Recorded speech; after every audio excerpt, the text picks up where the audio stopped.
Hi, I want to give you just a couple of real quick thoughts about proper technique with the bass and also how an electric bass works. Want to make sure you get the best sound out of your instrument and that you're playing with the best technique you possibly can. So these are just a couple of really quick little things to remember and to watch in terms of the way you're playing your instrument. First of all, left hand. Left hand on the bass is not hard at all. The way I always tell bass players is you want to make essentially a 4 with your left hand. You want your left thumb to be straight up and down on the neck, or essentially perpendicular to the neck. If that left thumb is laying down and you're holding the instrument, sort of gripping the instrument, you're really not doing it right. You want that thumb to be straight up and down on the back of that instrument. That also allows your fingers to sort of spread out in a really comfortable way. Now, if you're just starting on the bass, it might feel like a huge stretch to play the instrument. The more you play, little by little, your fingers will get better and better at stretching. Bass players should be using essentially a span of 4 fingers to cross a span of 3 frets. Rarely do bass players use this ring finger. So instead, we want to use our index finger, middle finger, and pinky. Now that might feel uncomfortable to you at first because your pinky might be weak. Don't avoid using that pinky finger. It's so important to playing the bass. Really, the index finger and the pinky are your 2 most important fingers as you're playing. That relationship between those 3 frets really makes a lot of difference. Okay, so that's your left hand setup. Your fingers should come straight up over the neck. If they're curved like this, not so good, okay? And really, your ring finger doesn't have to be placed on a fret at all. A lot of guitar players like to do that, and it doesn't always promote really great sound on the bass because a lot of times you get low in a fret and you get a little buzz. So be careful with that. Right hand.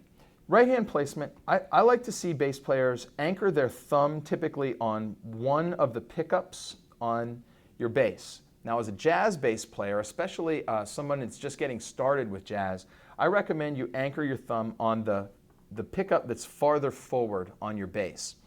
Now, to make that make sense, I want to explain these 2 pickups. Your 2 pickups serve 2 different purposes. The back pickup tends to have a more snappy, trebly sound. This is because it's closer to the bridge, and think about the way a string vibrates. If the string is vibrating closer to the bridge, it's vibrating on a tighter vibration. As it moves away from the bridge, it vibrates on a rounder vibration. So this pickup tends to have a snappier, let's get that sound, has a snappier sound, where the front pickup has a rounder sound. So for jazz, I like to use that front pickup. So I recommend that you use it typically for the jazz that you're playing. This bass has 3 knobs. This knob is a volume knob for the front pickup. This is a volume knob for the back pickup. And this is a tone control, treble, bass. So I tend to bring this volume up pretty significantly because I like the sound of this pickup when I'm playing jazz. I bring this volume up just a little bit, just to get a little bit of the snappy sound, and then I adjust the tone till I find the sound that I really like. If your bass only has 1 pickup, simply adjust the volume and the tone until you find something that you really like. The other little thing is which finger do you use to pluck the strings when you're playing bass? Here's what I would recommend.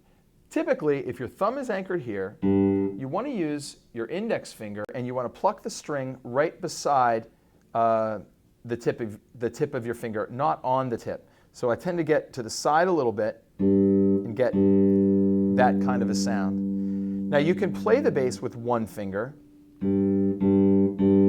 but it sort of limits how fast you can play.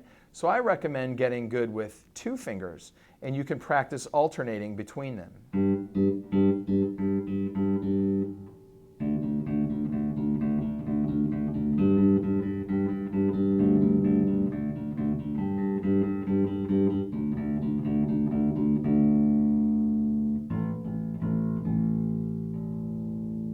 if you get comfortable using two fingers, you'll start learning that sometimes strings ring when you don't want them to ring, and you can sort of dampen or stop the sound on the string with your alternate finger as you're playing. That all comes with time. You'll get good at it as you go. But these are just a few basics to get you started. I hope that all makes good sense, and good luck as you get started.